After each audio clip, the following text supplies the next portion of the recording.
అందరికీ వందనాలండి. ప్రార్థన చేసుకుందాం. పరిశుద్ధుడు పరిశుద్ధుడు పరిశుద్ధుడు అని పరమందు దూతల చేత ఇహమందు మానవాళి చేత నానా విధాలుగా నానా సమయాలలో పూజింపబడుతూ ప్రార్థింపబడుతూ ఆరాధింపబడుతూ యాచించబడుతున్నటువంటి మహాదేవుడవైన మా కన్న తండ్రి మీకు స్తోత్రాలు చెల్లిస్తూ ఉన్నాం.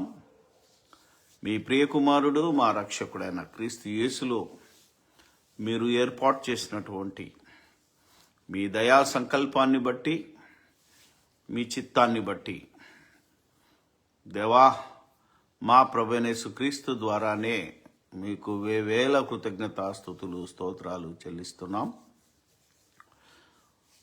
సర్వమానవాళి రక్షణార్థమై మీ కుమారుడైన యేసుక్రీస్తును ఎప్పుడు నియమించారో, ఎప్పుడు మానవాళికి అనుగ్రహింపబడ్డాడో, ఎప్పుడు ఆయన పుట్టాడో, ఎక్కడ పుట్టాడో, ఎక్కడి నుంచి ఎక్కడికి వచ్చాడో, ఎందుకు వచ్చాడో, ఇప్పటికీ క్రైస్తవ లోకంలో సరి అయిన సమాధానం లేక చర్చికో బోధ, సంఘానికి అంటే సంస్థలకో బోధ, వ్యక్తికో బోధ జరుగుతున్న ఈ దినాలలో దేవా మా విశ్వాసము ఒకటేనని మేమందరము ప్రకటించవలసింది వాక్యానుసారమైన క్రీస్తునేనని ఈరోజు నేను చేస్తున్న ప్రయత్నానికి మీ కృప, మీ కాపుదల, మీ ఆత్మ నడిపింపు నాకు అనుగ్రహించుమని వింటున్న నీ పిల్లలందరూ కూడా వాక్యపు వెలుగులో నడుస్తూ ఆత్మచేత ముద్రింపబడి ఆత్మ ప్రేరణతో రాయబడిన ఈ వాక్యాలను ఆత్మ నేత్రములతో చూసి ఆలోచించగలుగునట్లు నీ కృప చూపమని. మేము వినివారు మాత్రమే అయ్యుండి, చెప్పువారు మాత్రమే అయ్యుండి మమ్మల్ని మేము మోసపుచ్చుకొనకుండా మా ఆత్మలను రక్షించే ఈ శక్తిగల వాక్యమును సాత్వికముతోనూ భయముతోనూ సమస్త దుష్టత్వాన్ని మాని అంగీకరించి దాని ప్రకారము ప్రవర్తించుటకు సహాయము దయచేయమని మా ప్రభువు, మా రక్షకుడు, మీ ప్రియకుమారుడైన క్రీస్తు యేసు అధికారము గల నామములోనే ఈ ప్రార్థన మీకు సమర్పిస్తున్నాను, మా ప్రియ పరలోకపు తండ్రి. ఆమేన్. సర్వోన్నతుడైన దేవుడు, సర్వ శరీరాత్మలకు తండ్రి అయిన ఆ సర్వేశ్వరుడికి ఆయన చేత సర్వాధికారము పొంది ప్రతిష్ఠ చేయబడి ఈ లోకానికి పంపబడిన యేసుక్రీస్తు ప్రభువు ద్వారానే పరిశుద్ధాత్మ యొక్క సహవాసముతో మనందరి తరపున వేవేల కృతజ్ఞతాస్తుతులు స్తోత్రాలు సమర్పిస్తూ ఉన్నాను. ప్రభువైన యేసుక్రీస్తును దేవుని కుమారుడని నమ్మి ఆయన మనుషులందరికీ ప్రభువు, రాజు అని హృదయమందు విశ్వసించి రక్షణ పొంది ఆయన రాజ్యంలో రాజులైన యాజక సమూహంగా ఉండడానికి పిలువబడ్డ క్రైస్తవ సోదర సోదరీమణులకు, నాతోటి జత పని వారికి, ఇంకా ఆయన రాజ్యంలోనికి రావాలని ఆశపడుతున్నటువంటి సోదర తెలుగు సోదరీమణులందరికీ నా హృదయపూర్వకమైన వందనాలు, శుభములు తెలియచేస్తూ ఉన్నాను. జాతి, మత, కుల, వర్ణ, వర్గ, భాషా, ప్రాంతీయ విభేదాలకు అతీతంగా సర్వ మానవాళిని వారి పాపముల నుండి విమోచించటానికి ఈ లోకానికి వచ్చినటువంటి యేసుక్రీస్తు ప్రభువును ఏ విధంగా మనం అర్థం చేసుకోవాలి, ఏ విధంగా ఆయనను హెచ్చించాలి, ఆయనను ఏ విధంగా దేవుడు హెచ్చించాడో గణపరిచాడో ఆ విషయాలన్నిటిని మనం తెలుసుకుందాం. ఇంతకుముందే మరి నా యొక్క అనేకమైన వీడియోల్లో చెప్పాను. ఈరోజు క్రైస్తవ ప్రపంచమే ఆయన పరలోకపు ఉనికిని ప్రశ్నిస్తుంది. ఈ లోకంలో 2000 సంవత్సరాల క్రితం పుట్టినవాడుగా ప్రజలందరికీ పరిచయం చేస్తుంది. ఇది క్రీస్తును తగ్గించటమో హెచ్చించటమో మనం ఈరోజు ఆలోచిద్దాం. మన ముందున్న సబ్జెక్టు మీ అందరికీ తెలుసు. యేసుక్రీస్తు ప్రభు ఎప్పుడు పుట్టాడు, ఎక్కడ పుట్టాడు, ఎందుకు పుట్టాడు, ఇది సర్వమానవాళికి ఈరోజు తెలియాల్సిన అవసరం ఉన్నదని భావించి నేను ఈ వీడియో చేస్తున్నాను. యాక్చువల్గా ఆయన పుట్టుక గురించి, ఆయన జన్మను గురించి మాట్లాడమని కానీ ప్రకటించమని కానీ బైబిల్లో ఎక్కడ లేదు. కానీ ఈరోజు క్రైస్తవ్యము ఆయన జన్మదినాన్ని ఎంత ఘనంగా చేస్తుందో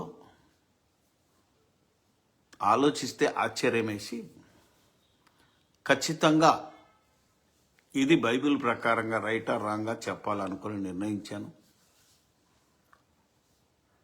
అయితే క్రీస్తు జన్మదినాన్ని గురించి మాత్రం, అసలు క్రీస్తుని గురించే, ఆయనను గురించి మరియమ్మతో దేవదూత చెప్తుంది.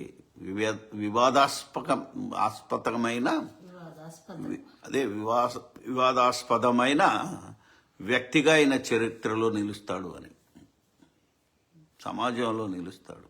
ఎందుకంటే మొదటి నుంచి ఆయన ఈ లోకానికి వచ్చిన దగ్గర నుంచి చనిపోయి తిరిగి లేపబడిన తర్వాత కూడా ఆయనను అనేకులు అనుమానిస్తున్నారు, అవమానిస్తున్నారు. క్రైస్తవులైతే తగ్గిస్తున్నారు. నేను ఎందుకు ఈ మాట చెప్తున్నాను అనేది మీరు గమనిస్తే, యేసు ప్రభు యొక్క ఉనికి పరలోకంలో లేదని, మరియమ్మ గర్భము నుంచే ప్రారంభమైందని, అంతకుముందు ఆయన లేడని చెప్పటం అనేక మందిని చూస్తున్నాను ఇప్పుడు. అలాగే క్రీస్తు నేడు పుట్టెను హల్లెలూయా అనే ఒక బోధతో డిసెంబర్ 25వ తారీఖున 2000 సంవత్సరాల క్రితం పుట్టాడని క్రైస్తవులు పండగ చేసుకుంటుంటే, క్రీస్తు విరోధులు కానీ క్రీస్తును నమ్మని వారు ఏమంటున్నారంటే, మీ యేసుక్రీస్తు మొన్న పుట్టాడు కదా, 2000 సంవత్సరాల క్రితం పుట్టాడు. మా దేవుళ్లకు దేవతలకు లక్షల సంవత్సరాల ఆయుష్ ఉంది. సో ఇక్కడ దేవతల వయసును చూస్తే మీ యేసుక్రీస్తు బచ్చాగాడు అనే ఒక ఇన్సల్ట్ చేసే పదాన్ని నేను కొందరు మతోన్మాదుల ద్వారా విని, మరి ఆయన బచ్చగాడో కాదో అని వెంటనే నేను వీడియోలో మాట్లాడాను, యూట్యూబ్లో కూడా మాట్లాడాను. కాకపోతే అది నా యూట్యూబ్ వీడియోలో ఉంది. ఇప్పుడు మనం ఆలోచిస్తే ఈరోజు క్రైస్తవ్యం చేస్తున్న పనిని బట్టి యేసుక్రీస్తు నిజంగానే చాలా చిన్నోళ్ళలా కనబడుతున్నాడు, నిన్న మొన్నటోళ్ళలా కనబడుతున్నాడు. చరిత్రను చూస్తే చరిత్రలో లేడనొకడు, ఉన్నాడనొకడు. కానీ ఆయన చరిత్రను సృష్టించాడని, చరిత్రకే దిక్కయ్యాడనే సంగతిని చాలామంది మర్చిపోతున్నారు. చదువుకున్నోళ్ళైనా ఈవెన్ క్రైస్తవులైనా క్రైస్తవేతరులైనా. అందుకే ఈరోజు చాలామంది క్రైస్తవులు ఎప్పుడు పుడితే మాకేంటి, ఎక్కడ పుడితే మాకేంటి, మేము పండుగ చేసుకుందామని కొందరు. జన్మదినం జరపాలనే వాళ్ళు ఆయన పుట్టుకను గురించి బైబిల్లో వెతికి కొన్ని ఆధారాలు చూపిస్తున్నారు. జన్మదినం జరపకూడదు అని వాదించే వాళ్ళు బైబిల్లో నుంచే రెఫరెన్సులు చూపిస్తున్నారు. జరుపుకోవాలా వద్దనేది నేను చెప్తే ఈ క్రైస్తవులు వినే రకం కాదు కనుక మీరే నిర్ణయించుకోవాలి అంతే తప్ప వద్దు అంటే చేసే రకం. ఎందుకంటే జరుపుకోమని బైబిల్లో లేదన్నాను అనుకోండి, జరపొద్దని బైబిల్లో ఉందా అని అడుగుతాడు ఒకడు, వితండవాదం. మరొకడు అంటాడు, మీరు పుట్టినరోజులు జరుపుకుంటున్నారు కదా, మీరు మ్యారేజ్ డేలు జరుపుకుంటున్నారు, డెత్ డేలు కూడా జరుపుకుంటున్నారు, క్రిస్మస్ జరగకపోతే అది మానేయమంటాడు. అలా చేసేవాడిని అడిగితే ఏమంటాడు, మా పుట్టినరోజు సాక్ష్యం ఉంది, చరిత్రలో సాక్ష్యం ఉంది, మా పెళ్లి రోజుకు డేట్ ఉంది, మా సావు రోజు కూడా డేట్ ఉంది, కాబట్టి మేము చేసుకుంటున్నామా అని ఒకడంటాడు. బైబిల్ అడిగితే మాత్రం ఏ దినం చేయకూడదు, ప్రతిదినము ప్రభువునందు మీరు ఆనందించాలి అనే మాట క్రీస్తు బోధలో ఉన్న నేటికి క్రైస్తవులలో పట్టించుకున్న నాదుడు లేడు, ఎంతో కొద్దిమంది. సో యేసుక్రీస్తు యొక్క పుట్టుక ఈ లోకానికి వచ్చాడా పుట్టాడా అనేది ఫస్ట్ క్రైస్తవ్యం తెలుసుకుంటే మంచిది. ఎందుకంటే యూదులకేమో పుట్టాడని చెప్పబడింది, పుడతాడని చెప్పబడింది, పుట్టెను అని చెప్పబడింది. కానీ క్రైస్తవులకు సమస్త మానవాళికి ఏదైతే సిలువ వేయబడిన క్రీస్తు బోధ అంటే అపోస్తుల బోధలో ఈవెన్ క్రీస్తు కూడా నేను పరలోకం నుండి దిగొచ్చాను, చాలా రెఫరెన్స్లు ఉన్నాయి. నా తండ్రి నన్ను పంపాను అంటాడు, నేను తండ్రి యొద్ద చూసిన సంగతులు అంటాడు, వినిన సంగతులు అంటాడు. అపోస్తులైన యోహాను ఆది యందు వాక్యము ఉండెను, వాక్యము దేవుని యొద్ద ఉండెను, ఆ దేవుని యొద్ద ఉన్న వాక్యము ఆ జీవము ప్రత్యక్షమయ్యగా మేము చూసితిమి అన్నాడు. మేము దాన్ని తాకి చూసితిమి అన్నారు. ఇక మరి పేతురుని అడిగితే మొదటి అధ్యాయంలో అడిగితే ఆయన మన పాపముల నిమిత్తము జగత్తు పునాది వేయబడక మునిపే నియమింపబడెను, కానీ కడవరి కాలమందు ఆయన ప్రత్యక్షపరచబడ్డాడు అంటాడు, పుట్టాడని చెప్పలేదు ఆయన. ఇక పౌలుని అడిగితే మనందరికీ అన్యజనులకు అపోస్తలుడైన పౌలు ఏమంటాడంటే, పాపులను రక్షించుటకు క్రీస్తు యేసు ఈ లోకమునకు వచ్చెను అనే వాక్యము నమ్మదగినది, పూర్ణ అంగీకారమునకు యోగ్యమునై ఉన్నది అన్నాడు. అంటే యేసుక్రీస్తు ఈ లోకానికి వచ్చాడు అనేది క్రీస్తు ఇచ్చిన సాక్ష్యం, అపోస్తులు ఇచ్చిన సాక్ష్యం. దేవుడు ఆయనను పంపాడు అనేది యేసుప్రభువే చెప్తున్నాడు, అపోస్తులు చెప్పారు. కానీ క్రైస్తవులను సాతాను ఎలా మోసపుచ్చాడు అంటే, ఆయనే ఈయనగా వచ్చాడు, ఈయనే ఆయనగా ఉన్నాడు, ఈయనే పరిశుద్ధాత్మగా వచ్చాడు అనేది ఈ నైసియా సభలో త్రిత్వవాదులు చేసిన బోధ. ఆధారాలు ఉండవు, ఎక్కడో ఉన్నదాన్ని ఇక్కడికి ఉన్నదాన్ని కంపేర్ చేస్తారు తప్ప డైరెక్ట్గా చెప్పిన వచనాలను ఎవడు వింటలేడు. That is also important. ఏది ఏమైనా ఆయన పుట్టుక గురించి మాత్రం ఎక్కడ పుట్టాడో అనేది కనుక మనం ఆలోచిస్తే, పుట్టింది ఎవరి కోసం, వచ్చింది ఎవరి కోసం, ఈ రెండు మనం కనుక తెలుసుకుంటే చాలా బాగుంటుంది. ఎందుకంటే మనం ఆలోచిస్తున్నాం, ఆలోచన చేస్తే లూకా గారు రాసిన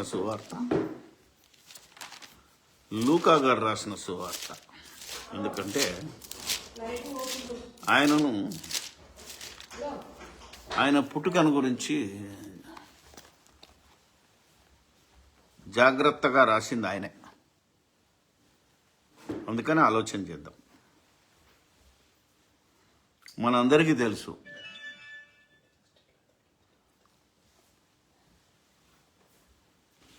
రెండవ అధ్యాయము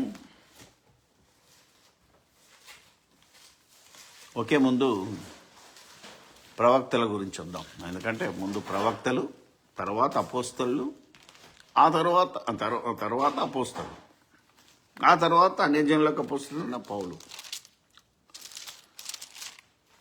మనం అందరం వాడేటివే. యెషయా గ్రంథం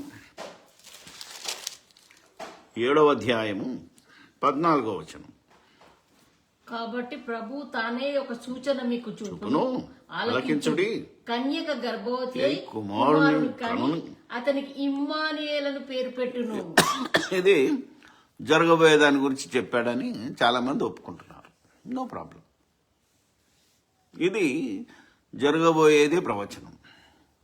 మరి కొన్ని జరగని కూడా అప్పటికే జరిగినట్టు చెప్తున్నారు. అది ప్రవచనాత్మకంగా చెప్తున్నారే తప్ప నిజంగా జరిగింది కాదని చెప్తున్నారు. కొన్నిటి దగ్గర ఉంది, అది ఫ్యూచర్లో జరిగేది కూడా జరిగినట్టుగా యెషయా చెప్పాడనేది కొన్ని దగ్గర ఉంటుంది. అన్ని దగ్గరలో సేమ్ సిస్టమ్ పనికిరాదు ఇది. ఎందుకంటే దీన్ని ఆత్మతో, సత్యముతో, లేఖన ఆధారముతో కనుక పరిశీలన చేస్తేనే దీనికి తెలుస్తుంది. ఒకవేళ మనం యెషయా గ్రంథం లాస్ట్కి వెళ్తే ఒకసారి యేసు ప్రభు యెషయా ద్వారా ప్రభువే మాట్లాడిన మాటను మనం గమనిస్తే,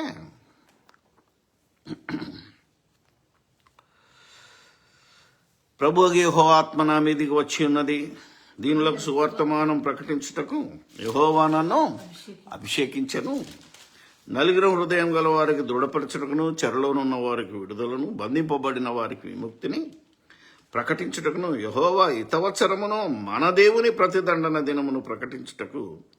ఇలా మాట్లాడుతూ 3వ అధ్యాయంలో ఆఖరి మాట ఏమనంటే, దుఃఖమునకు ప్రతిగా ఆనంద తైలమును, భారభరితమైన ఆత్మకు ప్రతిగా స్తుతి వస్త్రమును వారికిచ్చుటకు ఆయన నన్ను పంపి ఉన్నాడు. దేవుడు నన్ను పంపాడు, దేవుడు రాలేదు, నన్ను పంపాడు అని ఇక్కడ మాట్లాడాడు. మరి ఇది ఎప్పుడు మాట్లాడాడు? క్రీస్తుకు పూర్వం 700 సంవత్సరాల క్రితం. కానీ నెరవేర్పు ఎక్కడ జరిగింది మనకు? ఆయన వచ్చినాక లూకా 4వ అధ్యాయం 17వ వచనంలో చెప్తాడు, ఇదిగో ఈ లేఖనము మీ వెనుకిడిలో నెరవేరింది. అంటే ఒకప్పుడు యెషయా ద్వారా, అక్కడ యెషయా మాట్లాడలేదు, దేవుడు మాట్లాడలేదు, డైరెక్ట్గా యేసే మాట్లాడాడు.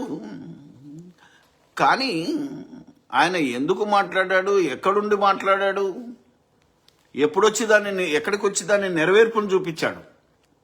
లూకా 4:17 చూస్తే మీకు అర్థమైపోతుంది. అంటే అక్కడ మాట్లాడిన ఆయన ఇక్కడికి వచ్చాక అదే అక్కడ ఉండి మాట్లాడాడు. అంటే సేమ్ వర్డ్స్. ఎందుకంటే యూదుల మనస్తత్వాన్ని ఎరిగిన దేవుడు అలా రాయించాడు. ఓకే, అది ఏదో ప్రవచనాత్మకంగా దాన్ని ఏదో ప్రాఫెసీ అంటారని ఈరోజు పనికిమాలిన దాన్ని విడగొట్టే శిష్టాలు వచ్చాయి. మనం దాని జోలికి వెళ్ళకూడదు. ఇదే శిష్టాన్ని, ఇదే విధానాన్ని ఇక్కడ మనం 9వ అధ్యాయానికి వెళ్తే కుదరదు. ఎందుకంటే యెషయా గ్రంథం 9వ అధ్యాయం మనకు శిశువు పుట్టెను, 6వ వచనంలో మొదటి మాట చూద్దామా. వేలైనగా మనకు శిశువు పుట్టెను, మనకు కుమారుడు అనుగ్రహింపబడెను, ఆయన భుజము మీద రాజ్యభారం ఉండును. అంటే పుట్టెను, అనుగ్రహింపబడెను, ఆ తర్వాత జరగబోయేది ఉందంటే ఒకే దాంట్లో, ఒకే వచనములో జరిగిపోయింది చెప్తున్నాడు, జరగబోయేది చెప్తున్నాడు. ఇది మరి జరిగిందా, జరగబోయేదా అనేది కనుక మనం ఆలోచిస్తే, రాజ్యభారం ఉండును అంటే పుట్టిన తర్వాత, ఈ లోకానికి వచ్చిన తర్వాత ఆయనకు రాజ్యభారం పెట్టబడింది. ఎందుకంటే రాజ్యం ఇవ్వబడింది, దేవుని రాజ్యం ఆయనకు ఇవ్వబడింది. ఆ రాజ్య సువార్తను ఆయన ప్రకటించాడు. ఆ రాజ్యం యుగ యుగాలు ఉంటుంది, సర్వకాలము దావీదు సింహాసనము. ఫ్యూచర్లో జరగబోయేది కూడా మళ్ళీ 7వ వచనంలో చెప్తాడు. కానీ 6వ వచనం మీదనే, స్టార్టింగ్లోనే మన క్రైస్తవంలోనే ఒక శాఖ, అందరినీ మత శాఖ అంటారు కానీ అది కూడా ఒక మతమై కూర్చుంది ఈరోజు. ఆ సంఘం కూడా వాళ్ళు ఏమంటున్నారు, పుట్టలేదు కదా, పుట్టెను అని రాశాడంటే అది జరగబోయేది. కానీ ఇది ఒక ప్రాఫిటిక్ సెన్స్ అంటాడు. ఇప్పుడు దీని మీదనే మనం మాట్లాడాలి. ఎందుకంటే మనకు కుమారుడు అనుగ్రహింపబడను. ఎప్పుడు పుట్టాడు, ఎప్పుడు అనుగ్రహింపబడ్డాడు, ఎక్కడ పుట్టాడు, ఇది కనుక మనం తెలుసుకుంటే ఎప్పుడు లూకాసు వార్తలోనికి వద్దాం. ఎందుకంటే దిస్ ఈజ్ మోస్ట్ ఇంపార్టెంట్. 2వ అధ్యాయము 7వ వచనం నుండి చదువుదాం. తన తొలిచూలు కుమారుణ్ణి, వారక్కడ ఉన్నప్పుడు ఆమె ప్రసవ దినములు నిండెను గనుక ఆయనను పశువుల తొట్టిలో తన తొలిచూలు కుమారుణ్ణి కని అర్థమైందా? ఎక్కడ కన్నదో చెప్పలేదు. గుడ్డలతో చుట్టి సత్రములో వారికి స్థలము లేనందున ఆయనను పశువుల తొట్టిలో వారికి స్థలము లేనందున ఆయనను పశువుల తొట్టిలో పరుండబెట్టెను. అంటే ఎక్కడ పుట్టాడో చెప్పలేదు, దేవుడు రాయించలేదు పరిశుద్ధాత్మ ద్వారా. కన్నది ఆల్రెడీ, కానీ సత్రం దగ్గరికి వచ్చారు. సత్రాన్ని తలుపు తడితే ఈడ ఖాళీ లేదు, పో అన్నారు. ఎందుకంటే ప్రజాసంఖ్య రాయడానికి విపరీతమైన జనం వచ్చింది కాబట్టి ఎవరిని పట్టించుకున్న దిశలో లేదు. ఒకవేళ నిజంగానే ఒక వ్యక్తి అంటాడు సత్రంలోనే పుట్టాలి, ఎందుకంటే బోలెడు ఉన్నాయి ప్రవచనాలని ఒకడు పనికి మాలిన వీడియో చేశాడు. నాకు అర్థం, నేను అడిగాను, దేవుడు చెప్పంది నువ్వెలా చెప్తున్నావు? వాక్యంలో లేదు. ఎవరో బోయజ్ కట్టిన సత్రం అది దావీదుపురంలో, ఆయన అక్కడే పుట్టాలని ఎక్కడుంది? పుట్టాలని లేదు.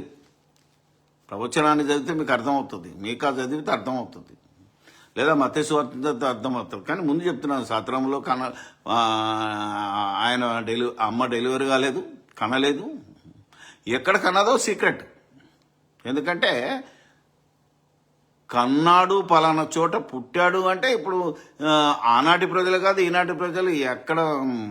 ఎందుకంటే ఆయన దేవుడు చేసి కూర్చున్నారు కనుక మా దేవుడు పుట్టాడు ఇక్కడే అనే ఉద్దేశంతో గుడి కట్టే రకం మనల్ని కొట్లాట కట్టు. ఎందుకంటే మానవాళి నీతి అది, ఆలోచన చేయగలిగితే. అందుకే జన్మదినాన్ని, జన్మస్థలాన్ని మరుగుపరిచాడు, జన్మదినాన్ని కూడా మరుగుపరిచాడు. ఎందుకంటే ఇగో ఇలాంటి పండుగ చేసుకునే బాపత్తులు ఎక్కువ అవుతారండి. అయినా పండుగ చేసుకుందాం, ఎందుకంటే దానికి ఒక కండిషన్స్ ఉన్నాయి, చెప్తాను మీకు. సో సత్రములో వారికి స్థలము లేనందున ఆయనను పశువుల తొట్టిలో అంటే పశువుల తొట్టిలో పరుండబెట్టంటే పశువుల పాకలే పుట్టలేదు. సత్రం దగ్గర నుంచి వచ్చేసరికి తిరగంగా వారికి పశువుల పాకలో ఒక తొట్టి ఖాళీగా ఉంది, అందులో పరుండబెట్టారంతే. అంటే పశువుల పాకలు కూడా పుట్టలేదు. కానీ ఈరోజు చూస్తే పశువుల పాకలో పుట్టావు, ఎంత దీనాతి. ఆలోచన చేయగలిగితే అసలు అమ్మ కనడానికి స్థలమే దొరకలేదు. అంటే చెప్పబడలేదు, దొరికింది. స్థలంలో ఉంది కాబట్టే కన్నది. ఎక్కడో దొరికింది స్థలం. ఎక్కడ కన్నారో ఇప్పుడు మనం ఆలోచిస్తే ఆన్ ద వేలో ఉన్నప్పుడు డెలివరీ అయితే కొందరు రోడ్డు మీద పుడుతున్నారు, కొందరు ఏరోప్లేన్లో పుడుతున్నారు, కొందరు రైల్వేలలో ట్రైన్లో పుడుతున్నారు. అవునా కదా? మనం ఆలోచన చేయగలిగితే this is the practical evidence. కాబట్టి అమ్మ రోడ్డు మీద కన్నదో, ఇంకెక్కడ కన్నదో, ఎవరింటికాడ కన్నదో ఎవరికి మనకు చెప్పలేదు. ఎందుకంటే ఎక్కడ కన్నదో చెప్తే అక్కడ గుడి కట్టే రకం. ఎప్పుడు కన్నదో అని చెప్తే, ఎందుకంటే జన్మదినాన్ని మరుగు చేశాడు దేవుడు. ఎందుకంటే అందుకే చాలామంది అంటున్నారు ఎందుకు లేదు డిసెంబర్ 25 అంటే ఉండదు. ఎందుకంటే ఆయన పుట్టినదినం అది కాదు. చాలామంది లెక్కలెత్తున్నారు. ఇప్పుడు ఎప్పుడు పుట్టాడో తెలుసా? 6 నెలల ముందు, 6 నెలల వెనకాల, లేదా పర్ణశాలల పండుగ, మరియమ్మ గర్భవతి అయింది, ఎవరామె ఎలిజబెత్ అమ్మ గర్భవతి అయింది, జకరియా యాజక ధర్మం, ఇవన్నీ ఓడిదూడమన్నాడు. మిమ్మల్ని బురెందుకు పాటు చేసుకుంటారు?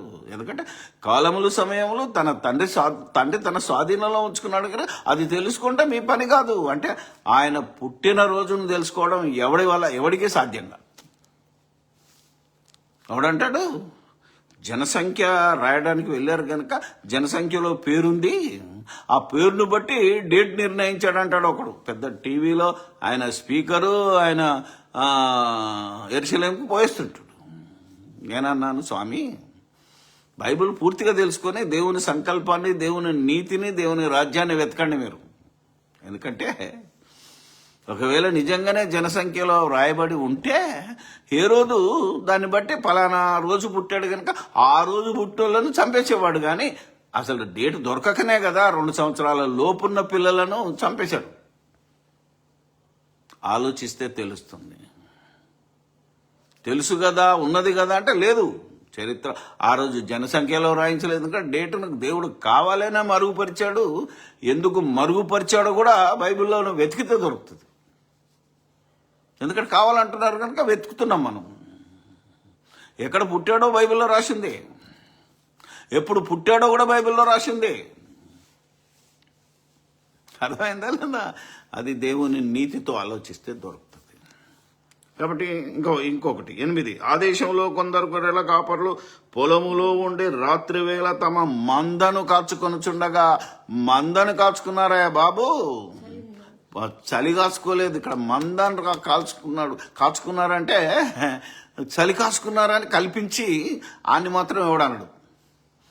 కలిపి చెరిపిన వాళ్ళు చాలా మంది ఉంటే ఎవరిని పట్టించుకోవట్లేదు. కానీ బాబు ఇది కరెక్ట్గా ఉండాలి, ఇలా ఉండాలి అని మనం చెప్తే ఏమంటున్నట్టే, నువ్వు బైబిల్ను మారుస్తావా, నువ్వు కలిపి చెరుపుతావా, నువ్వు దుర్బోధకుడివా అని ఒక్కొక్కడు నా మీద కామెంట్ చేస్తున్నారే తప్ప అసలు సత్యవాక్యాన్ని సరిగా విభజించి బోధించేవాడు కరువైపోయాడు. ఈరోజు సత్యవాక్యాన్ని సరిగా విభజించి బోధిస్తే అది తప్పుడు బోధకుడు అవుతున్నాడు. అందులో కలిపి చెప్తే తెలుసు కదా, నేను పరిశుద్ధుడు పరిశుద్ధుడు అనే పాటను కరెక్షన్ చేశాను. ఎందుకంటే పరమందు దూతలతో పొగడబడుతున్నవాడు యెహోవా అని ఉంటుంది యెషయా గ్రంథంలో. యేసయ్య అని లేదాడా, కల్పించి రాశాడు. వాడిని ఎవడు పట్టుకోడు. ఎందుకంటే పాట బైబిల్ ప్రకారంగా ఉందా లేదా చూసేవాడు కరువైపోయాడు. అర్థమైందా? అలాగే మొన్న పాటను కూడా కరెక్షన్ చేశాను, ఏమైనా చేయగలవని. అర్థమైందా? ఏమైనా చేయగలవాడు దేవుడు. అది అన్నావు అనుకో, అదేంటి నువ్వు తప్పు చెప్తున్నావు అంటాడు. తప్పుడు కాదు, బైబిల్లో ఉన్నది. దేవుడైన యెహోవాకు అసాధ్యమైనది ఏది లేదు. ఆయన ప్రతి మనిషి స్థితిగతులను మార్చగలడు. అర్థమైందా? ఆ అధికారం యేసుప్రభుకి ఇచ్చాడు. కానీ టోటల్గా చూస్తే దేవుడే సమస్తానికి ఏలిక. యేసుప్రభుకి అధికారం ఇచ్చి పంపింది కూడా దేవుడే. అలా చెప్తే అట్టెట్టయితుంది? ఆయనే కదా సర్వాధికారం అంటాడు. ఆయన సర్వాధికారం ఇవ్వబడి ఉందని ఆయనే చెప్తే ఈ నమ్మడు. సరే, ఓకే మాట. అందుకనే తమ మందను అనేట వాళ్ళు చలి కాసుకున్నారనే ఉద్దేశంతో అది డిసెంబర్కి వచ్చింది. అసలు మందను కాసుకునే టైము వేరే ఉంటుంది చరిత్రలో. మన దగ్గర కూడా ఒకప్పుడు నేను చిన్నప్పుడు పొలాలలో చూశాను, గొర్రెల కాపర్లు తమ మందను ఎరువుగా పెట్టేవారు, కాపలి ఉండేవాళ్ళు. కాచుకోవడం అంటే కావలి. అడవిలో కాస్తుంటే కావలి ఉంటారు, ఎందుకంటే ఏదైనా తోడేలు కానీ ఏదైనా వచ్చి ఎత్తుకుపోద్దేమోనని. అందుకు కాచుకొనట అంటారు. మందను కాపుదల కోసం ఉన్నారు వాళ్ళంతా. పొలాలలో ఎరువు కోసం పడుకోబెట్టి కాపు కాస్తారు. అందుకే చుట్టూ కూర్చున్నారు. అందుకే గొర్రెల కాపర్లు ఎవడి మందనాడు కాచుకుంటే ఒక్కడే ఉంటాడు, ఒక్కొక్కడు ఒక్కొక్క దగ్గర ఉంటాడు. అందరు కలిసి కూర్చున్నారు, మనం అంటాం కదా మాట్లాడుకోవడానికి. సో ప్రభు దూత వారి ఎద్దుకు వచ్చి నిలిచెను. ప్రభు మహిమ వారి చుట్టూ ప్రకాశించినందున వారు మిక్కిలి భయపడిరి. అయితే ఆ దూత భయపడకుడి, ఇదిగో ప్రజలందరికీ కలగబోవు మహా సంతోషకరమైన సువర్తమానము నేను మీకు తెలియజేయుచున్నాను. దావీదు పట్టణమందు నేడు రక్షకుడు మీ కొరకు పుట్టి ఉన్నాడు. ఈయన ప్రభు అయిన క్రీస్తు. ఒక్క నిమిషం. దావీదు పట్టణమందు నేడు రక్షకుడు మీ కొరకు పుట్టి ఉన్నాడంటే ఎవరి కొరకు? అక్కడ వాళ్ళు ఎవరు?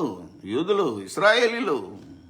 ఇశ్రాయేళ్లకు రక్షణ కోసం వచ్చాడు ఆయన. మొదట ఆయన ఈ లోకానికి వచ్చినప్పుడు చెప్పాడు, నేను రక్షణ యూదుల నుండే వస్తుంది, దేవోక్తులు యూదుల స్వంతము. యోహాను 4లో చదివితే ఎవరామే సమరయ దగ్గర రక్షణ యూదుల నుండే కలుగుతున్నదంటే యూదుల నుంచే రావాలి రక్షకుడు, యూదుల కొరకే. మొదట వచ్చింది నేను. ఆయన బ్రతుకున్నంతకాలం యూదుడు గనక నేను యూదుల కోసమే వచ్చానమ్మా, మీరు యూదుల దగ్గరికే వెళ్ళి సువార్త చెప్పండి, బయట ఉన్న దగ్గరికి వెళ్ళకూడదు. అనులను స్వస్థపరిచే వీళ్ళ ఏంటిది అది కావలసిన రొట్టె ముక్క మీకు ఇచ్చినట్టు అవుతుంది, వద్దామంటే మేము బల్ల కింద పడ్డది మేము తింటామంటే అప్పుడు ఒప్పుకున్నాడు ఆయన. ఆలోచించాలి మీరు, రక్షకుడు మీ కొరకు పుట్టి ఉన్నాడు. ఇప్పుడేమంటున్నారు మనల్లో? ఇప్పటికి కూడా అదే డైలాగు. ఇప్పుడు మన కోసం పుట్టాడా వచ్చాడా అనేది కనుక మనం ఆలోచిస్తే తర్వాత మాట్లాడుతుంటాడు ఆయన. నేను పరలోకము నుండి దిగువచ్చి తినే జీవాహారము నేనే. అదే ఆలోచన చేస్తే యేసుప్రభు నేను దిగువచ్చాను ఎందుకంటున్నాడు? ఇక్కడేమో దూత పుట్టాడని ఎందుకు చెప్తున్నాడు? ప్రశ్నించి ఆలోచిస్తే సత్యం బయటకు వస్తుంది. ఊరికైనా గుడ్డిగా నమ్మకూడదు కదా. మిమ్మల్ని మీ విశ్వాసాన్ని చెక్ చేసుకోమన్నాడు బైబిల్లో. ఇది ఎవరు చెప్తలేడు కనుక నేను విశ్వాసాన్ని చెక్ చేసుకోమంటే నేనే తప్పుడు బోధకునయ్యాను ఈరోజు. నో, సత్యం ఎప్పుడు సత్యమే. అలా చెప్పుడు వచ్చాడు. మరి రక్షకుడు నేడు మీ కొరకు పుట్టి ఉన్నాడు. కానీ అంతకుముందు ఏమన్నాడు తెలుసా? ప్రజలందరికీ. ఇప్పుడు ప్రజలందరికీ అంటే మీ కొరకేమో ఇప్పుడు పుట్టాడు, మీకు అంతే గొల్లలు కాబట్టి పుట్టాడని చెప్పాడు.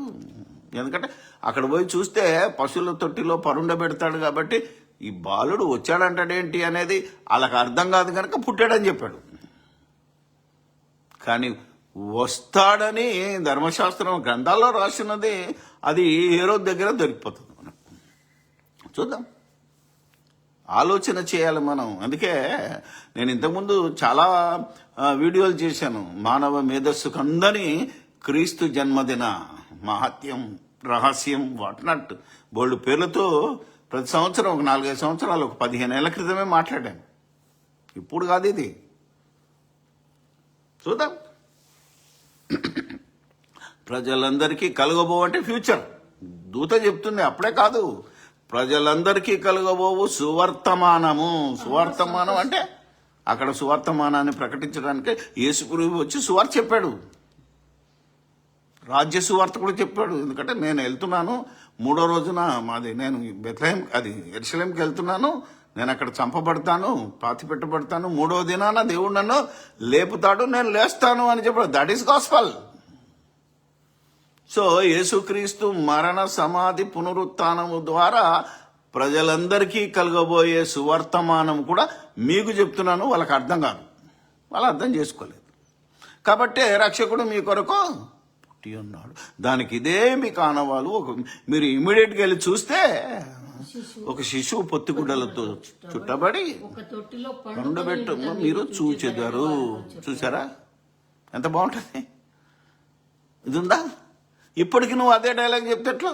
ఇప్పుడు క్యారల్స్ తిరుక్కుంటా ఇంటింటికి 20 ఏళ్ల నుంచి తమ చర్చి మెంబర్ ఉంటే అతని ఇంటికి వెళ్ళి రక్షకుడు నేడు మీ కొరకు పుట్టి ఉన్నాడంటే మన కొరకు పుట్టలేదు. యూదులను మొదట రక్షించటానికి, ఆ తర్వాత సర్వలోకాన్ని రక్షించటానికి మరణ సమాధి పునరుత్థానం అంటే పునరుత్థానం అయినప్పుడు సర్వలోకానికి రక్షణ దొరికింది. అందుకే మనతో ఏమన్నాడు తెలుసా? అన్యులతో యేసుక్రీస్తు ప్రభు అని. అటు ప్రభు అంటే రాజు. అక్కడ కూడా చెప్తున్నాడు యూదులకు రాజు అంటే పుట్టినప్పుడే రాజు ఆయన. అందుకే మీరు యేసుక్రీస్తు ప్రభు అని అర్థమైందా? పశువుల తొట్టులో పరుండబెట్టాడని పుట్టాడని మీరు నమ్మితే కుదరదు. ఎందుకంటే జన్మదినం కన్నా మరణదినం మేలు కనుక మరణదినమున మనుషులందరికీ రక్షణ దొరికింది, మనందరికీ రక్షణ దొరికింది, ఈవెన్ యూదులతో పాటు. కాబట్టి అది మరణదినం మేలు. జన్మదినంతో మీకు అవసరమే లేదంటుంటే కూడా మాకు అదే అవసరం అనేది ఈరోజు ప్రపంచ క్రైస్తవ్యం కొట్టుమిట్టాడుతుంది. ఈరోజు గవర్నమెంట్లు కూడా, మన గవర్నమెంట్ తీసుకున్నా ఎక్కడ తీసుకున్నా క్రిస్మస్కు బట్టలు ఇస్తాం, డబ్బులు ఇస్తాం అంటున్నది, పండుగ చేసుకుంటారా బాబు అంటున్నది. కానీ ఆయన మరణ సమాధి పునరుత్థానాన్ని ప్రకటించకుండా ప్రభుత్వాలు కూడా ఆపుతున్నాయి. ఆలోచించండి. గుడ్ ఫ్రైడేకి పోనీ పునరుత్థాన పండుగకి ఏమైనా సహాయం చేస్తారా? ఎవరన్నా కలిసి ఆ యొక్క అసలు చేయకూడదు పండుగ. ఒకవేళ చేస్తే క్రీస్తు మరణ సమాధి పునరుత్థానాన్ని ప్రకటించే పండగ మండల లెవెల్లో, టౌన్ లెవెల్లో, స్త్రీ లెవెల్లో, యవనస్తుల లెవెల్లో ఎక్కడ జరుగుతుంది ఈరోజు? అంటే సాతాను ఎలా మాయ చేసిందో జనాలను. బైబిల్లో చెప్పని దానికి మనం ముందుంటాం, చెప్పిన దానికి మనం సాత కాదు. అది ఈరోజు క్రైస్తవమే ఒక పని. అందుకే కలగబోయే సువర్తమానము, ఇప్పుడు ఏషియాలో చదివించాను, సువర్తమానము ప్రకటించుటకు ఆయన నన్ను అభిషేకించాడు, పంపించాడు. కాబట్టి సువర్తమానం ఎప్పుడు ఆయన మరణ దినాన, ఆయన లేచిన దినాన ఈ యొక్క ప్రజలందరికీ సువార్త రక్షణ. మీకు మాత్రం మీలో నుంచే రక్షకుడు రావాలని రాసింది కనుక మీకు రక్షణ, మీకు రక్షకుడు పుట్టి ఉన్నాడు. కానీ చనిపోయిన తర్వాత ఆయన అందరికీ రక్షకుడు, అందరికీ ప్రభు. ఆలోచించండి మీరు. యేసుక్రీస్తు జక్కే దగ్గరికి వెళ్ళినప్పుడు నేడు నీ ఇంటికి రక్షణ వచ్చి ఉన్నది. ఆయనను స్వీకరిస్తే రక్షణ వస్తుంది. ఆయన ఇంట్లోకి పిలిస్తే రక్షణ వస్తుంది, ఒంట్లోకి పిలిస్తే రక్షణ వస్తుంది. ఆయన దేవుని కుమారుడు అని నమ్మాలి, అలాగే ఆయన ప్రభు అని నమ్మాలి. ఈ రెండే ఉన్నాయి ఆజ్ఞలు, వేరే లేవు. ఆమె దావీదు కుమారుడు అన్నాడు, మరియ కుమారుడు అన్నాడు, చాలా ఉన్నాయి. కానీ ఆయన నమ్మవలసింది దేవుని కుమారుడని, ప్రభు అని. హృదయమందు విశ్వసించాలి.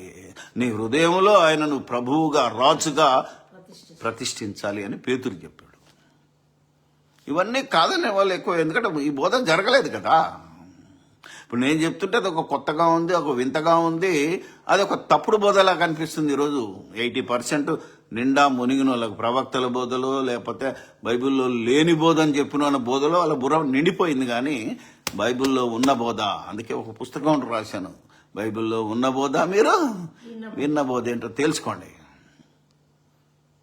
ఆలోచన చేద్దాం. అందుకనే ఇవన్నీ చూస్తే ఏమనుకుంటుంది, ఇక మీకు అర్థమైంది. మరి ఇంతకీ ఎక్కడ పుట్టాడు ఆయన, ఆలోచన చేయాలి కదా. ఎప్పుడు పుట్టాడు అనేది కనుక మనం ఆలోచన చేస్తే బైబిల్లో ఉంటుంది. చూద్దామా?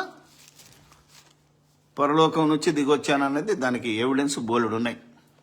అంటే పరలోకంలో ఎప్పుడు పుట్టాడు ఆయన, ఇంకా పరలోకం నుంచి వచ్చాడు కనుక పరలోకంలోకి ఎప్పుడు వచ్చాడు, అంతే కదా. మరి ఆలోచన చేయాలి కదా. ఆలోచన చేస్తే బాగుంటుంది. ఎందుకంటే ఒకసారి పుట్టినోడు మరొకసారి పుట్టడానికి వీల్లేదనే వచ్చాడని చెప్పాడు బైబిల్లో. నాకు ఒక శరీరం కావాలన్నాడు. ఆల్రెడీ నేను ఉన్నాను. నేను వచ్చేటప్పుడు ఎబ్రీ పత్రిక 10వ అధ్యాయంలో ఉంటుంది, ఆయన ఈ లోకమందు ప్రవేశించినప్పుడు ఏమంటాడు, ఇలాగూ చెప్పుచున్నాను, నాకు ఒక శరీరమును అమర్చితివి. అంటే ఆత్మగా, దేవుని వాక్కుగా, దేవుని యుద్ధం ఉన్న ఆయనకు శరీరం ఇచ్చి లోకానికి పంపాడు దేవుడు. ఎందుకంటే శరీరం కావాలి కదా, మనుషులతో మాట్లాడాలంటే, మనుషుల్లో ఉన్న పాపాన్ని మరి శిక్షించాలి అంటే ఆ పాపానికి శిక్ష తన శరీరమందు విధించి మరణాన్ని జయించి తిరిగి 3వ దినాన లేపబడి పరలోకానికి వెళ్ళి కూర్చున్నాడు. అందుకనే వచ్చింది ఎప్పుడు అని కనుక మనం మాట్లాడితే, యోహాను రాసిన సువార్త ఈ మాట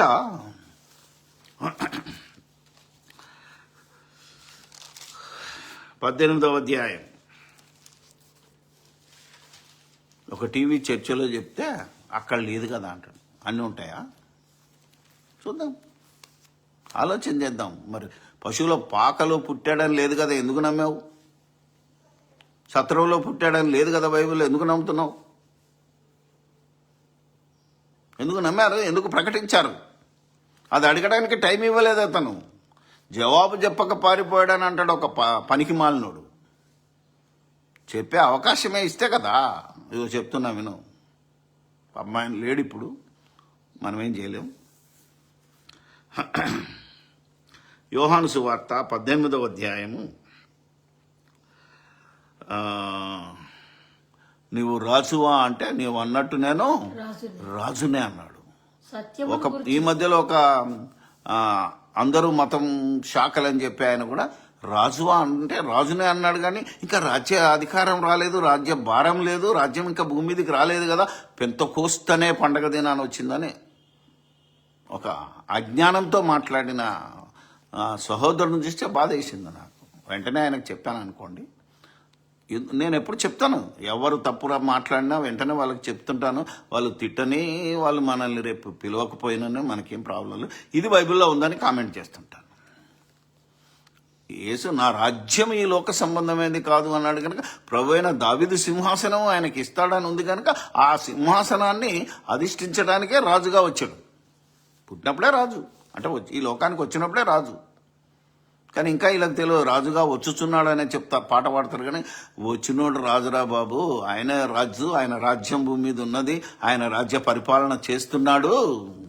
ఆ రాజ్యంలోనికి వచ్చినోడికే రక్షణ, అది పొందిన వాడికే రక్షణ అన్నాడు. ఇప్పుడు చూద్దాం చెప్తే ఎలా ఉండాలి మరి. రాజ్యం లోక సంబంధం దావీదు సింహాసనం ఎక్కినట్టో, దావీదు కొడుకు సొలొమోను ఎక్కినట్టో ఫిజికల్గా కనబడదు మీకు. కానీ ఆయన ఆల్రెడీ ఒక సొలొమోను రాజ్యాభిషేకం చేయబడ్డట్టు, ఒక యెహూ రాజ్యాభిషేకం చేయబడినట్టు యేసుక్రీస్తు కూడా రాజ్యాభిషేకం జరిగిపోయింది. ఆయన తల మీద మరి నూనెతో అభిషేకించడము ఒక స్త్రీ చేసింది. ఆయన కంచరగాడిన మీద వచ్చి తన రాజధాని నగరానికి విజయోత్సవంతో వచ్చాడు. ప్రజలందరూ కేకలు వేస్తూ ఇదంతా జరుగుతున్నది వీళ్ళు గమనించట్లేదు. ఇప్పటికీ మేము గమనించాం. అందుకే ఆయన రాజ్యాభిషేకం జరిగింది, రాజ్యానికి వచ్చేసాడు. ఇంతకీ రాజ్యం ఎక్కడుంది అంటే మీ మధ్యనే ఉందన్నాడు కదా.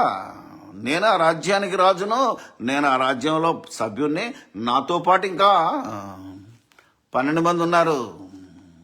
అర్థమైందా మీకు? శిష్యులు కూడా ఉన్నారు. ఆయన రాజ్యం వాళ్ళు. రాజ్యం అంటే మట్టి కాదు, మనుషులు రా బాబు అన్నాడు. కానీ ఆయన కూడా మనిషిగా ఉన్నాడు, వాళ్ళు కూడా 12 మంది. మేము రాజ్యం. ఆయన ఎవరామె సమరస్త్రీతో కూడా చెప్పడు, మేము మాకు తెలిసిన దానిని, అంటే ఇంక్లూడింగ్ అపోస్తల్స్. ఇంకో మాట చెప్పంటారా? చాలా మంది అన్నట్టు 3000 మందితో ప్రారంభింపబడింది కాదు రాజ్యం. 3000 మంది ఆ రోజు ఆ రాజ్యంలోనికి చేర్చబడరే అని ఉంటుంది. మీరు అపొస్తలుల కార్యాలు 2వ అధ్యాయం చదవండి. అవసరం లేదు, ఇప్పుడు టైం అయిపోయింది. అప్పటికి ఎంతమంది ఉన్నారు ఆ రాజ్యంలో? ఈ 12 మంది ఉన్నారు. ఆల్రెడీ 120 మంది కూడా ఉన్నారు. వీళ్ళతో కలిస్తే 120 మంది అన్నాడు. ఒక 120 మంది ఆ రాజ్యంలోనికి 3000 మంది చేర్చబడ్డారు. ఇంత ఉంటుంది బైబిల్. వర్డ్ టు వర్డ్ చదివితే బాగుంటుంది. రాసిందాడు చేర్చబడిరి అని ఉంటుంది. కాబట్టి అప్పటికే రాజు గనక, రాజ్యాభిషేకం జరిగింది గనక నేను రాజునే అన్నాడు. ఏ అబద్ధం ఆడలేదు. జరగకముందే జరిగిందనో లేకపోతే ఫ్యూచర్ జరగబోయే ప్రాఫిటిక్ మాట మాట్లాడాడు అన్నది ఆయన తగ్గించినట్టు. ఎవడో చెప్తున్నాడు సిద్ధాంతాల జోలి మనం బైబిల్లో ఉన్నదాన్ని అర్థం చేసుకోవడానికి ప్రయత్నిద్దాం. అందుకే ఏమన్నాడు? నేను రాజునే, సత్యమును గురించి సాక్ష్యం ఇచ్చుటకు నేను పుట్టి తిని. ఇందు నిమిత్తమే ఈ లోకములో ఇందు నిమిత్తమే ఈ లోకము అంటే ఎక్కడ పుట్టాడో చెప్తున్నాడా? ఈ లోకానికి ఎక్కడి నుంచి వచ్చాడు? పరలోకము నుండి దిగొచ్చాడు. ఇప్పుడు ఎక్కడ పుట్టి తిని అంటున్నాడు? పరలోకంలో పుట్టాడు. రాయబడి లేదు కదంటే రాయబడి నువ్వు అర్థం చేసుకో. మరి ఎక్కడి నుంచి వచ్చాడో చెప్పు. దిగొచ్చాడు కదా, ఎక్కడి నుంచి వచ్చాడో చెప్పంటే మాట్లాడు. పరలోకం నుండి దిగొచ్చాను అన్నాడంటే ఎక్కడ పుట్టాడు? పరలోకం నుంచి పుట్టి రాజుగా రాజ్యాభిషేకం చేయడానికి భూలోకానికి వచ్చాడు. రాజు అయ్యాడు. అందుకే నేను ఈ లోకమునకు వచ్చి తిని. అలాగే చాలాసార్లు అన్నాడు, నేను ఈ లోకమునకు దిగి వచ్చి తినే.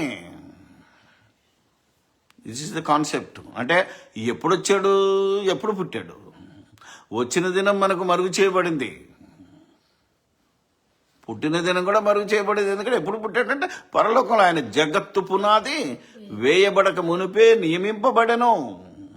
ఆ జగత్తు పునాది వేయబడక మునిపే ఆయన పుట్టెను. ఆ కుమారుడు ఎవరి కుమారుడు? దేవుని కుమారుడు మనకు అనుగ్రహింపబడ్డాడు. ఎప్పుడు?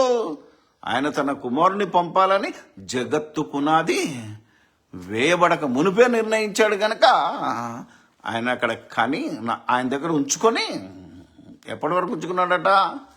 ఇశ్రాయేలుకి ఇచ్చిన కాలము పరిపూర్ణమైనప్పుడు. అంటే వాళ్ళ పాపం పండింది, ఇక ప్రజలందరికీ జరగవలసిన రక్షణ దగ్గర పడింది కనుక ఆయనని ఈ లోకానికి పంపాడు అని గలతీ పత్రికలో పౌలు రాస్తాడు. అర్థమైందా? కాలము పరిపూర్ణమైనప్పుడు ఆయన తన కుమారుని పంపెను. ఆయన కన్యక యందు పుట్టి.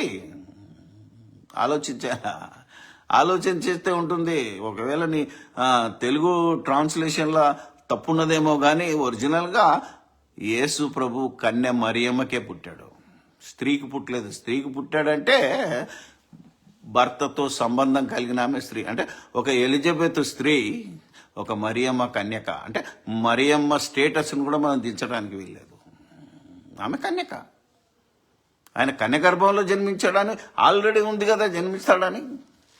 పుట్టాడు గర్భంలో, లోక ప్రకారంగా గర్భంలోనే పుట్టాడు. ఎక్కడ పుట్టాడో కూడా చెప్పలేదు. ఒరిజినల్గా బిబ్లికల్ థియాలజీకి వెళ్తే ఆయన గర్భంలో, మనం అందరం గర్భంలో పుడతాం, డెలివరీ అవుతాం లోకంలోనికి. అందుకే యూదుల రాజుగా పుట్టినవాడు ఎక్కడ అని అడిగారు. చూద్దాం.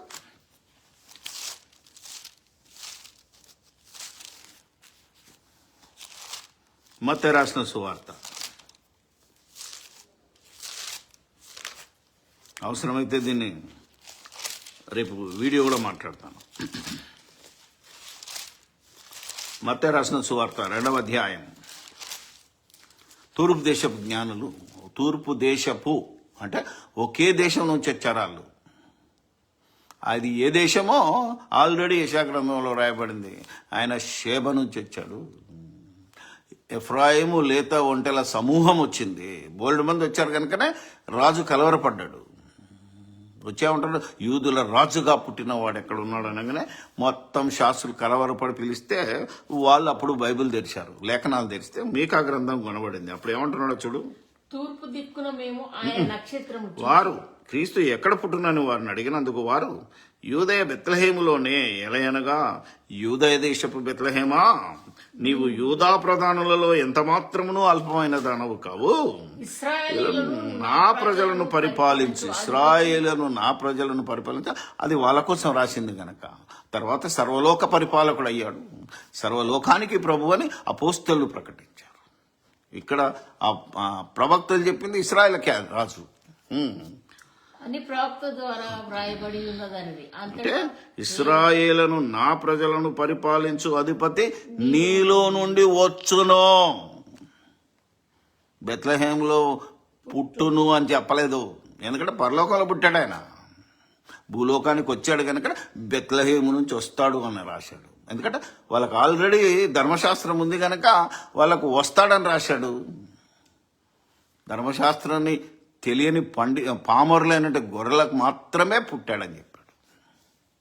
చూసారా, బైబిల్ సత్యవాక్యాన్ని విభజించి చదవాలి, ఆలోచించి చదవాలి, చదివిన తర్వాత ఆలోచించాలి.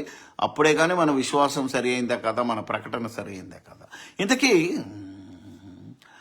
జన్మను సువార్తలో ప్రకటించలేదు, కానీ చాలా మంది క్రిస్మస్ రోజున సువార్త ప్రకటిస్తామంటే అసలు జన్మదినం సువార్తలో లేదు. సువార్త అంటే ఆయన మరణ, సమాధి, పునరుత్థానం. ఈ సువార్తకు అర్థం ఎక్కడుంది అంటే 1 కొరింథీ 15వ అధ్యాయం 1-3 చదివితే సువార్త అంటే మరణము, సమాధి, పునరుత్థానం. జన్మం లేదు, ఎందుకంటే ఆల్రెడీ ముందే చెప్పాడు కదా ఒక ఆయన, జన్మదినము కన్నా మరణదినం వెళ్ళి జన్మదినాన్ని ప్రకటించమని మనకేం ఆజ్ఞ లేదు. పండుగ చేసుకోమని అంతకంటే లేదు. వాళ్ళకు లేదు, ఈవెన్ ఇశ్రాయేళ్లకు లేదు, మనకు లేదు, సర్వలోకానికి లేదు.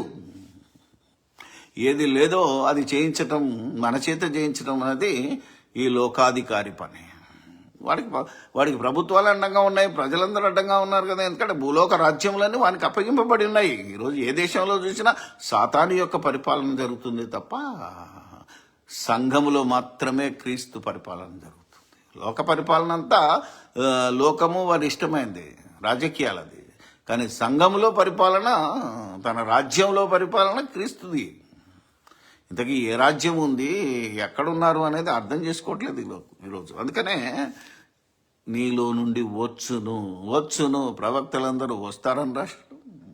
అందుకే ఏమంటున్నాడు తెలుసా, ఒక దగ్గర చదివాను, గుర్తొచ్చిందో లేదా.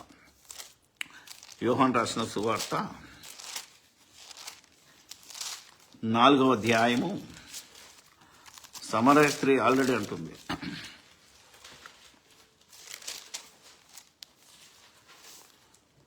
25వ వచనం చదివితే అక్కడ క్లారిటీ ఉంది. ఒక సమరయ స్త్రీకి తెలిసింది, ఈరోజు క్రైస్తవులకు తెలియట్లేదు. రాసింది తెలిసింది, ఈరోజు మన వాళ్ళు అర్థం చేసుకోవట్లేదు. వచ్చాడని చెప్పట్లేదు, పుట్టాడనే చెప్తున్నారు. ఇంకా నేడు, అవునా, కనీసం నాడు 2000 సంవత్సరాల క్రితం పుట్టాడయ్యా, వచ్చాడు ఈ భూలోకానికి, వచ్చి మరణించి సమాధి చేయబడి లేపబడి దేవుని కుడిపార్శ్వన కూర్చున్నాడు. ఆయన పరిపాలిస్తున్నాడు, వచ్చి రాజ్యాన్ని ఎత్తుకుపోతాడు, ఆయన వారిని తీసుకెళ్ళిపోతాడు. That is gospel. ఆ స్త్రీ ఆయనతో ఆ స్త్రీ ఆయనతో క్రీస్తనబడిన మెస్సయ్య వచ్చునని బా క్రీస్తు అనబడిన మెస్సయ్య వస్తాడు అని నేను ఎరుగుదును. ఇప్పటికీ మెస్సయ్య వస్తాడు అని ఆ పాత నిబంధనలో ఉన్న దాన్ని వాళ్ళు ఇంకా వస్తాడు అనుకుంటున్నారు. వచ్చినైనా నమ్మట్లేదు యూదులు. 60% జెరూసలేంలో కానీ యూదులు కూడా వస్తాడని నమ్ముతున్నారు. వచ్చినోడు ఇప్పుడు మనం వచ్చి మనకు పరిపాలిస్తూ బైబిల్లో నూతన నిబంధనలో క్రీస్తుని వారు నమ్మరు. మరి ఎందుకు అవన్నీ భద్రపరచండి? బిజినెస్. మనం వెళ్ళే యాత్ర వలన వాళ్ళకు టూరిజం బిజినెస్ వస్తుంది. అందుకనే పవిత్ర స్థలాలని కాపాడుకుంటున్నారు. కానీ ఒకప్పుడు అది పవిత్ర స్థలం, ఇప్పుడు రక్తభూమి. యుద్ధాలు జరుగుతున్నాయి, బాంబులు పడుతున్నాయి. పవిత్రత యేసుక్రీస్తు మరణంతో యెరూషలేమా యెరూషలేమా నీ ఇల్లు నీకు విడవబడింది అని ఆయన అప్పుడే చెప్పాడు మరణానికి ముందు. కాబట్టి ఇప్పుడున్న యెరూషలేం విడవబడింది. పరలోకపు యెరూషలేం అంటే సంఘం దిగొచ్చింది భూమి మీదకి. దేవుని రాజ్యం దిగొచ్చింది. పరలోక పట్టణం దిగొచ్చింది. ఆయన కూడా ఈ భూలోకానికి దిగొచ్చాడు.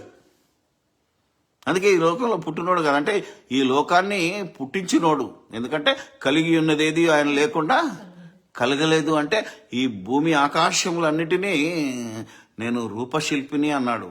జ్ఞానము అంటే యేసుక్రీస్తు.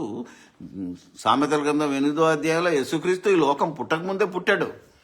ఎక్కడ పుట్టాడంటే పరలోకంలో పుట్టాడు. ఇప్పుడు దాన్ని కూడా కాదని, ఎందుకంటే అది యేసుక్రీస్తును కాదంటాడంటే యేసుక్రీస్తుని తగ్గిద్దామనే ఉపయోగం. యేసుక్రీస్తు పరలోకంలో పుట్టాడు. పుట్టి మన ఈ లోకాన్ని సృష్టించడంలో ఆయన ప్రధాన శిల్పిగా పనిచేశాడు. అందుకే ఆయన ద్వారా కలిగింది అంటున్నాడు. అంటే యేసుక్రీస్తు ప్రభు ఈ లోకాన్ని కలగజేసి, అవునా కదా, దేవుని యొద్ద ఉండే కలగజేసి ఈ లోకంలో పాపము అంటే ఇశ్రాయేలుకి ఇచ్చిన టైం పరిపూర్ణమైనప్పుడు దేవుడు పంపగా ఈ లోకానికి దిగొచ్చాడు. ఇప్పుడు చెప్పండి, భూమిని పుట్టించినోడు గొప్పోడా, ఈ సృష్టి కార్యక్రమంలో పాలు పంచుకున్నోడు గొప్పోడా, ఈ సృష్టిలో పుట్టినోళ్ళు గొప్పలా? ఎవరు బచ్చా ఎవరు బడా?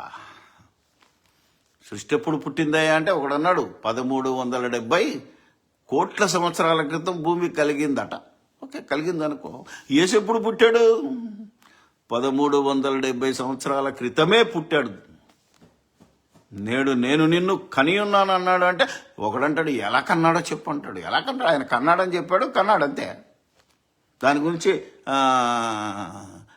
కోడిగుడ్డుకు ఈకలు పీకినట్టు పీకుదామా? ఎందుకు? నువ్వు నమ్మవా? నేను కన్నాను అన్నాడు, కన్నాడు. ఎప్పుడన్నాడు? నేడంటే దేవుని దృష్టిలో నేడే ఉంటుంది. ఆయన ఉన్నవాడు. ఎప్పటి నుంచి ఉన్నవాడు అంటే ఇప్పటి నుంచి ఉన్నాను అప్పటిదాకా ఉంటానని ఉండదు దేవునికి ఉన్నవాడు. ఆయన ఉన్నవాడు. అందుకే వర్తమాన భూత భవిష్యత్తు కాలాలలో ఉండుననువాడు ఉన్నవాడు అని ఉంటుంది. ఆయన గురించి రాస్తే దేవుడు నాకు ప్రభు. మరి యేసుక్రీస్తు నిన్న నేడు నిరంతరం ఏకరీతిగా ఉన్నాడు. నిన్నంటే పరలోకంలో, నేడంటే ఈ భూమి మీదకి వచ్చినప్పుడు, అవునా కదా? నిరంతరం అంటే పరలోకంలో. ఇప్పటికైనా ఆయన దేవుని కుమారుడుగా, రక్షకుడుగా, సర్వలోకానికి అధిపతిగా, అధికారిగా, రాజుగా, దేవుని కుమారుడుగా ఇప్పటికీ ఉన్నాడు.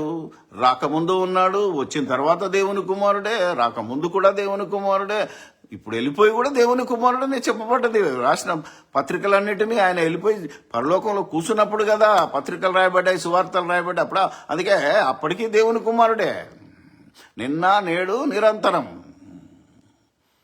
కానీ దేవుడు వర్తమాన భూత, ఒకవేళ నువ్వు వర్తమానం అనుకుంటే వర్తమానము, నువ్వు భూతకాలం అనుకుంటే భూతకాలము, భవిష్యత్ కాలంలో నేను ఉన్నవాడిని, పుట్టినోని కాదు. నాకు దేవునికి మరణం లేదు, పుట్టుక లేదు. యేసుక్రీస్తుకు పుట్టుకుంది, మరణం కూడా ఉంది.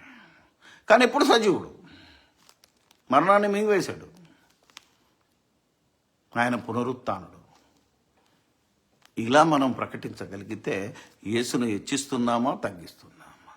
ఇప్పుడు దీని కనుక మీరు ఆలోచిస్తే ఎంత యేసు ప్రభు గొప్పతనం. ఆయన గొప్పోడా లేకపోతే ఈ లోకంలో పుట్టిన దేవుళ్ళు దేవతల కంటే చిన్నోడా? హైదరాబాద్ భాషలో ఆయన బచ్చగాడు అన్నాడు. అందుకే నేను బచ్చానా బడానా అంటున్నాను. ఎందుకంటే ఈ హైదరాబాద్ భాషలో బచ్చా అంటే చిన్నపిల్లోడు, బడా అంటే పెద్దోడు. ఇప్పుడు చెప్పు, యేసుక్రీస్తు అందరికన్నా బడా. అందుకని ఆయన అందరికీ ప్రభువు ఊరికినే అనలేదు. ఆయన చేసిన త్యాగం గొప్పది, ఆయన బ్రతికిన విధానం గొప్పది, ఆయన మరణించి సమాధి చేయడం, తిరిగి లేపబడిలో మొదటివాడే. ఆయన సృష్టి కంటే ముందు పుట్టినవాడు మొదటివాడే, జ్యేష్ఠపుత్రుడు.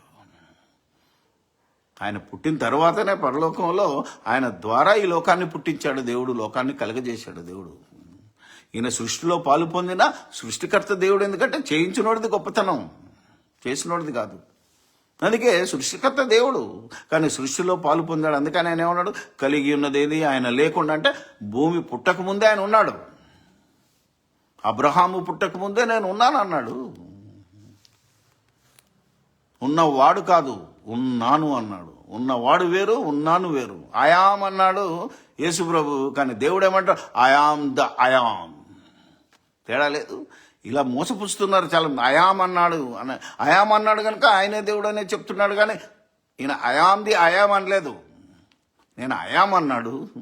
నేనే ఇప్పుడు ఏమన్నా చూసారా, క్రీస్తు వచ్చినప్పుడు ఆయన సమస్తము మాకు తెలియజేయని చెప్పగా, యేసు నీతో మాట్లాడుచున్నా నేనే ఆయనను. నేనే ఆయన అంటే ఎవరైతే మీరు ఎదురు చూస్తున్నారో, ఎవరైతే వస్తారని ఎదురు చూస్తున్నా ఆ మెస్సియాను నేనే అన్నాడు తప్ప నేనే దేవుణ్ణి అనలే. ఇలా వక్రీకరించి చెప్పే వాళ్లకు ఈరోజు నీరాజనాలు ఉన్నాయి. సత్యం చెప్తున్నాను కనుక, ఎందుకంటే ఆ రోజు ఈ సత్యాన్ని చెప్పిన ఈ అపోస్తలను ఎవరు నమ్మలేదు. ఈ సత్యాన్ని చెప్పిన యేసుక్రీస్తుని నమ్మలేదు. నేనే సత్యంరా బాబు, నేను చెప్పిందే సత్యం, నేను చూపిందే మార్గం, ఆ మార్గంలోకి వచ్చిన వాడికే నిత్య జీవం. This is the gospel. ఇది క్రీస్తుని గురించి హెచ్చించడం. ఎందుకంటే దేవుడు కూడా ఆయన హెచ్చించాడు, ఈయన నా ప్రియ కుమారుడు, ఈయన మాట వినండి అంటే, ఎలా నీ కుమారుడు, ఎలా కన్నావు, ఎవడు ప్రశ్న వేస్తున్నాడు, ఏ ప్రశ్న వేస్తున్నావు? ప్రశ్న వేయడానికి బేసిక్ కూడా ఉండాలి. అందుకే క్రీస్తుని గురించిన వార్త, సువార్తను గురించిన వార్త నశించుతున్న వారికి వెరితనంగా ఉంది. అవునా? ఈరోజు అందరికీ క్రైస్తవుడైనా ఏమంటున్నాడు, కొరింథీయులకు రాసిన మొదటి పత్రిక, మేము సిలువ వేయబడిన క్రీస్తును ప్రకటిస్తున్నాం. శరీరధారి అయిన క్రీస్తును మేము ఎరగమో, సిలువ వేయబడి తిరిగి లేచిన క్రీస్తును ప్రకటిస్తున్నాం. ఈరోజు వాళ్ళు ప్రకటించమన్నది సిలువ వేయబడిన క్రీస్తును ప్రకటించాలి, పుట్టిన క్రీస్తును కాదు. శరీరధారి అయిన క్రీస్తును ప్రకటించటం కాదు. ఇలా వచ్చాడు, పుట్టాడు, ఆ రోజు ఇలా సంబరాలు జరిగాయి. ఎక్కడ సంబరాలు జరగలేదు. ఎక్కడో అనామకుడుగా వచ్చాడు ఈ లోకానికి. ఎవరి పనిలో వాళ్ళు ఉన్నారు. దూతలు వచ్చాయి, దూతలు ఎవరు కనపడలేదు. వాళ్ళు దేవుని స్తుతించి వెళ్ళిపోయారు. గొర్రెల కాపరు మాత్రం వచ్చింది, కనబడ్డది. అందరికి కనబడదు, వాళ్ళు దేవుని స్తుతిస్తూ వెళ్ళిపోయారు. జ్ఞానులు క్రీస్తును ఆరాధించారు. ఎప్పుడంటే బాలుడుగా ఉన్నప్పుడు, పశువుల తొట్టిలో పరుండబెట్టినప్పుడు రాలేదు. It takes time. 2 సంవత్సరాల కాలం పట్టింది వాళ్ళు రావడానికి. అవన్నీ బైబిల్లో ఉంటాయి.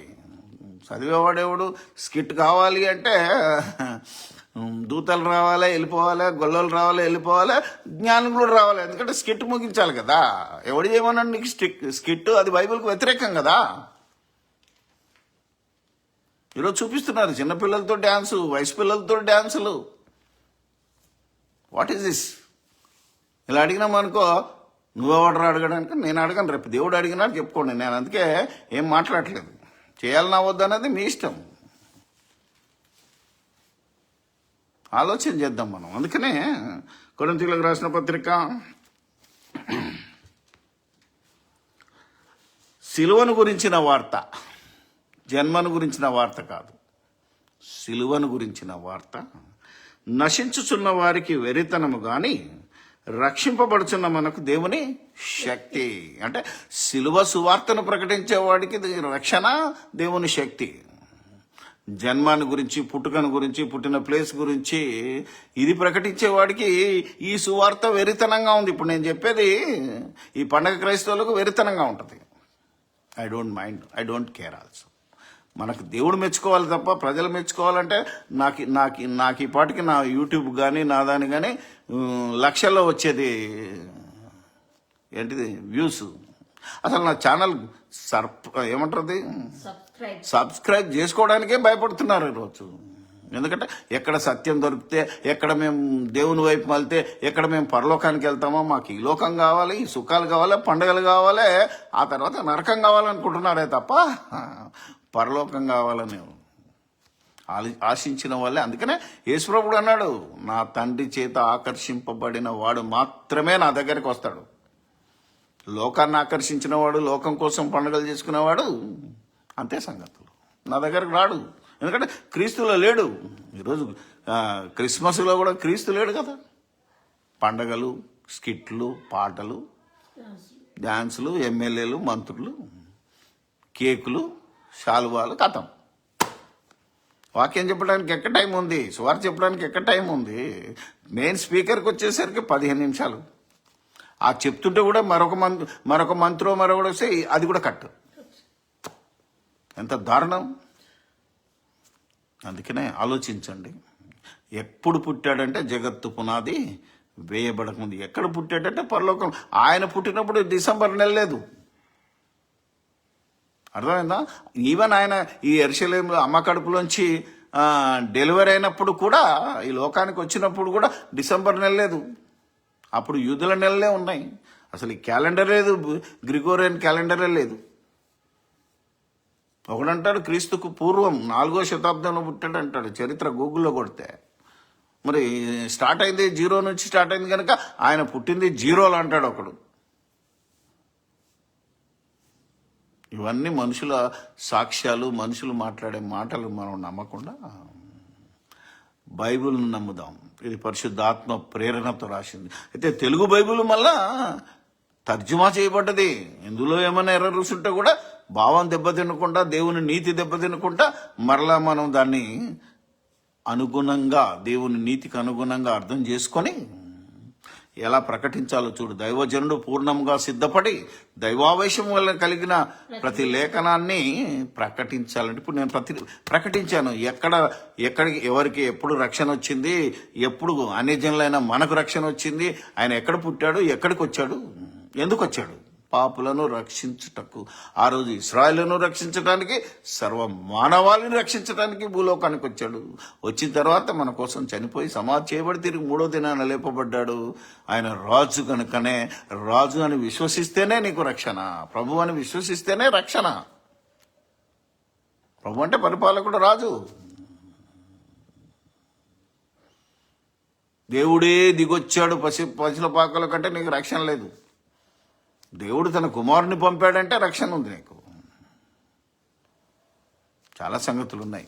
ఓకే, ఇప్పటికి మనకు టైం అయిపోయింది కనుక ఇంత కూడా ప్రారంభం నుంచి చివరి వరకు మళ్ళీ ఎంతమంది చూస్తారో నాకు తెలియదు.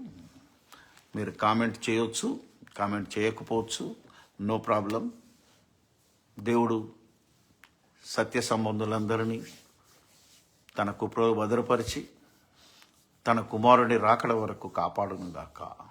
ప్రార్థన చేసుకుందాం. పరిశుద్ధుడైన మా తండ్రి, పరలోకమందును నమ్మినా నమ్మకపోయినా, ప్రారంభంలో మోకరించినా ఇప్పుడు మోకరించకపోయినా, మనుషులందరిలో అందరుగా ఉన్న దేవదేవుడా నీకు స్తోత్రాలు చెల్లిస్తూ, నీ స్వరూపంలో పుట్టిన మేము నిత్యనాశనానికి వెళ్లకుండా మీ అనాది సంకల్పంలోనే మీ కుమారుణ్ణి మా కోసం నిర్ణయించి కానీ నీ యొద్ద ఉంచుకొని కాలము పరిపూర్ణమైనప్పుడు ఈ లోకానికి పంపినందుకు స్తోత్రాలు చెల్లిస్తూ, ఎక్కడ పుట్టాడో, ఎందుకు పుట్టాడో, ఎప్పుడు పుట్టాడో తెలుసుకున్నాం.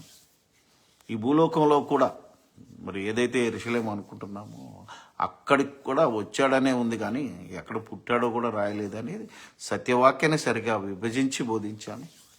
ఎంతమంది నమ్ముతారో వారికి వదిలేస్తున్నాను, ఎంతమంది విమర్శిస్తారో వారికి వదిలేస్తున్నాను. అన్ని సంగతులు మీరు ఎరిగిన దేవుడు గనక మీకే సమస్తాన్ని అప్పగించుకుంటూ, మా ప్రభువు, మా రక్షకుడు, మీ ప్రియ కుమారుడు, త్వరలో రానయ్యున్న ప్రభువైన యేసుక్రీస్తు అధికారము గల నామములోనే ఈ ప్రార్థన మీకు అడిగి వేడుకొనుచున్నాము తండ్రి. Amen, amen, amen. అందరికీ వందనాలు. దేవాది దేవునికి, ఆ దేవుని ప్రియ కుమారుడైన యేసుక్రీస్తు ద్వారా వేల కృతజ్ఞతాస్తుతులు చెల్లిస్తూ ఉన్నాను.